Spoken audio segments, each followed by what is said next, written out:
Alhamdulillah baik. Nah, hari ini kita bertemu lagi di pelajaran biologi. Alhamdulillah setelah pelajaran minggu lalu.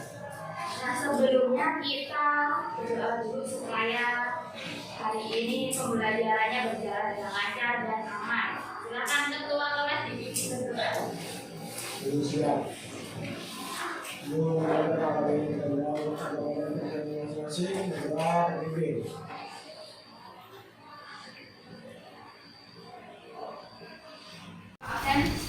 Abid Hijaji, Anakit, Ajit, Alvin, Anggi, Anis,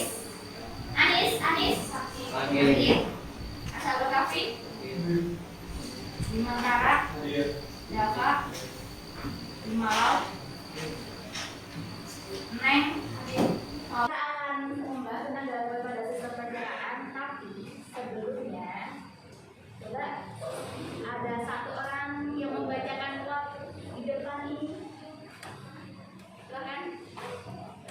Membayar mahal untuk investasi kesehatan dan pendidikan itu tak akan pernah sia-sia.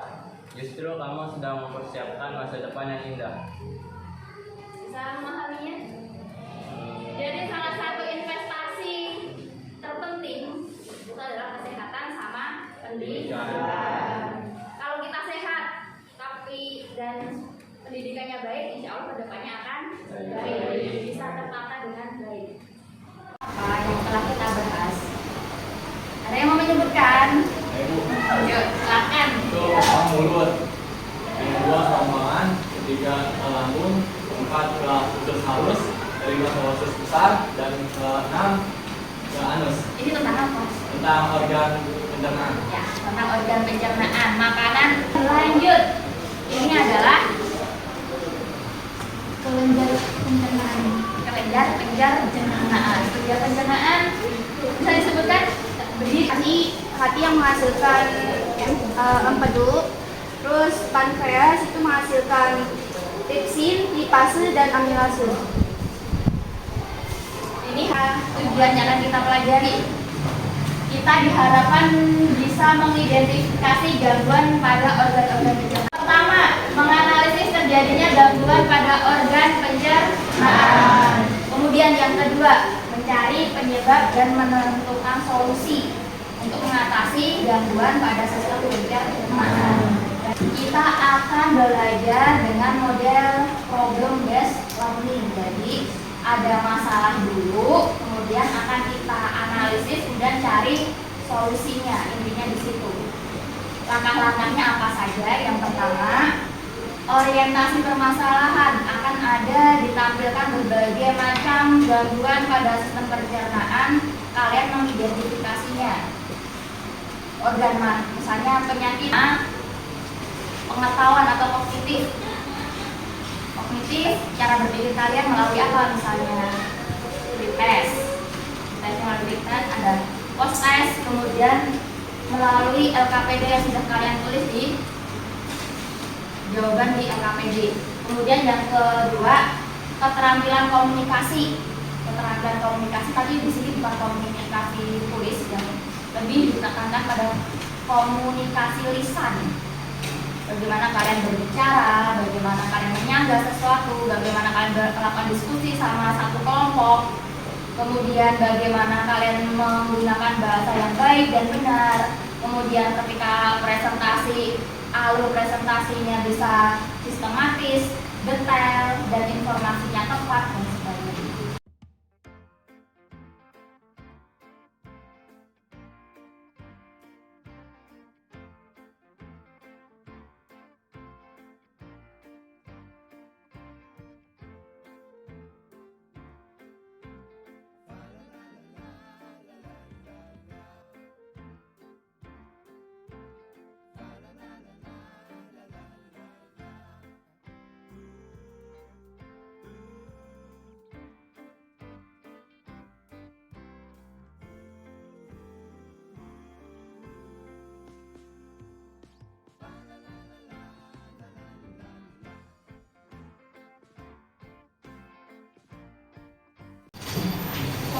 Yuk coba mengidentifikasi gangguan apa saja yang terdapat pada konten video yang akan diputar.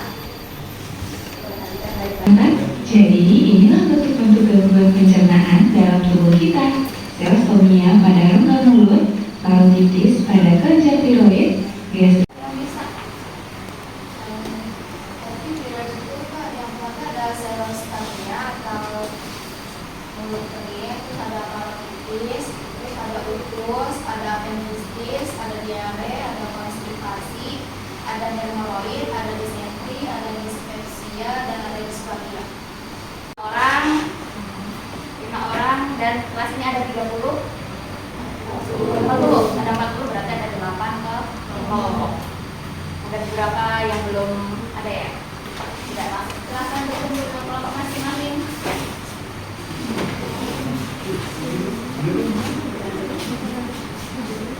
Gimana? Silakan kumpul dengan kelompok masing-masing. Sudah? Nah, kalau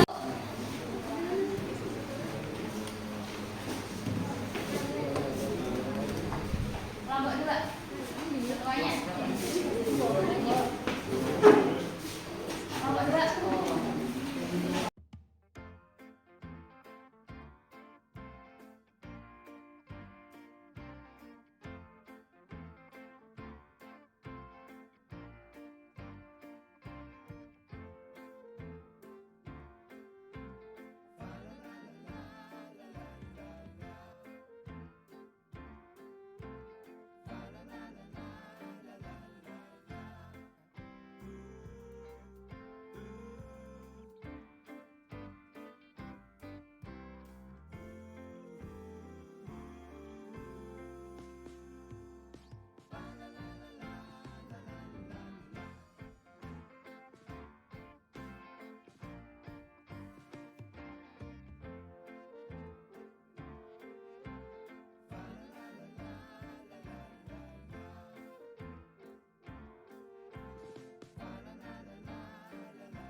Jadi di sini ada sebuah artikel yaitu di Kesinjai imbau warga waspada penyakit diare. Lalu di sini kita akan menganalisis artikel tersebut.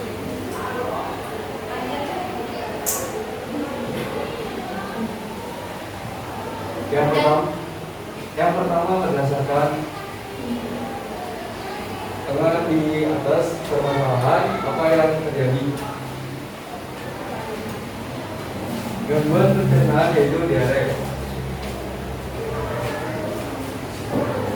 Kedua, menurut kalian apa penyebab terjadinya permasalahan tersebut? Satu, bakteri dari makanan atau air yang terkontaminasi. Dua, virus seperti flu, norovirus atau rotavirus. Tiga, efek samping dari obat-obatan tertentu seperti antibiotik, obat kanker, dan antasida yang mengandung magnesium. Empat, masalah dengan munculnya besar seperti sindrom iritasi yang besar. Lima, intoleransi atau sensitivitas terhadap makanan seperti laktosa dan lactose. Enam, parasit yang merupakan organisme kecil yang ditemukan dalam makanan atau air yang terkontaminasi. Yang tiga, bagian dampak permasalahan tersebut bagi kesehatan organ-organ pencernaan. Dasar tersebut bagi kesehatan organ-organ pencernaan kita.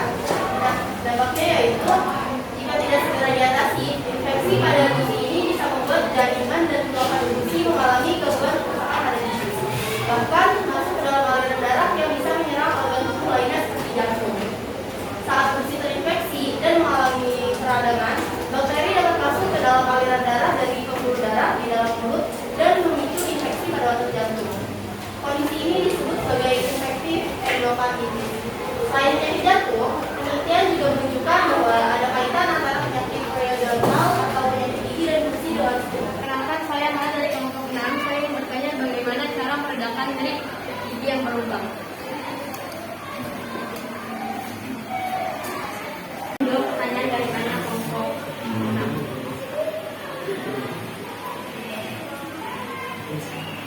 Pertanyaannya, bagaimana meledakan nyeri gigi yang berlubang?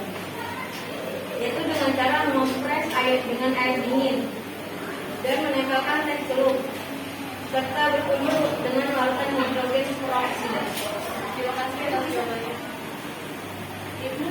Coba ulangi lagi tadi.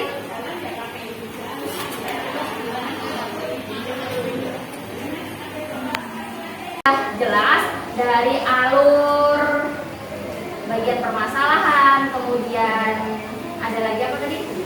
Penyebabnya, dampak, upaya untuk mengobati, upaya untuk mencegah, dan kesimpulan. Tadi ada beberapa dari kelompok yang bagian kesimpulan, terutama bagian kesimpulan. Kalau kesimpulan itu kan menjawab dari tujuan. Ada beberapa kelompok, 1 atau 2 kelompok yang tujuannya, apa kesimpulannya masih umum. Dapat menjelaskan tentang gangguan pada sistem pencernaan. Padahal topik yang kalian bahas itu tiap kelompok berbeda. Jadi lebih difokuskan gangguan pencernaannya apa. Kalau bagaimana cara menjaga kesehatan organ pencernaan. Bagaimana menjaga kesehatan organ pencernaan. Sebenarnya Ini kemudian makan dengan khusyuk. Gimana makan dengan khusyuk? Jadi makannya fokus, jangan mikirkan apapun, jangan mikirkan. Kalian kalau pikirannya bercabang nanti akan tersedak. Tersedak di daerah mana? Namanya apa? Pari, daerah Pari. Bingung, nanti makanannya keluar lewat pintu. Panas. Kemudian kunyah makanan dengan baik. Ini terutama untuk gigi ya, kesehatan gigi. Mengunyah makanan itu kanan kiri harus seimbang. Karena apa? Ketika kalian mengunyahnya itu hanya kanan, terus udah kiri, terus gigi akan lebih banyak untuk tempat yang sering dilakukan untuk mengunyah. Dan dapatkan kegiatan pembelajaran hari ini, apa yang sudah didapatkan? Kesimpulan hari ini. Kesimpulannya yaitu kita bisa mengetahui apa saja gangguan pada sistem pencernaan melalui presentasi. Ya. Contohnya apa? Gangguan pencernaan yang telah kita bahas tadi. Sembelit, Diare, ya. lubang, dan mak. Ya. Terima kasih.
Harapkan pelajaran hari ini bisa menjadi bekal kalian bahwa hari ini, pelajaran hari ini tentang gangguan sistem pencernaan bisa menjadi bekal kalian supaya ini bisa digunakan untuk kelanjutan lebih lanjut.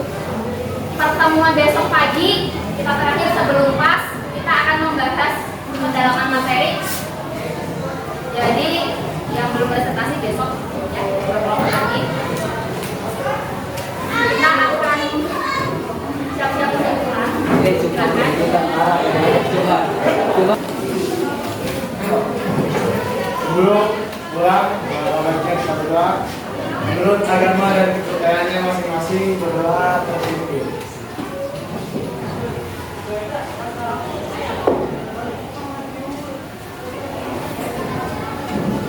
Berdoa tak akan pernah selesai. Memberi salam.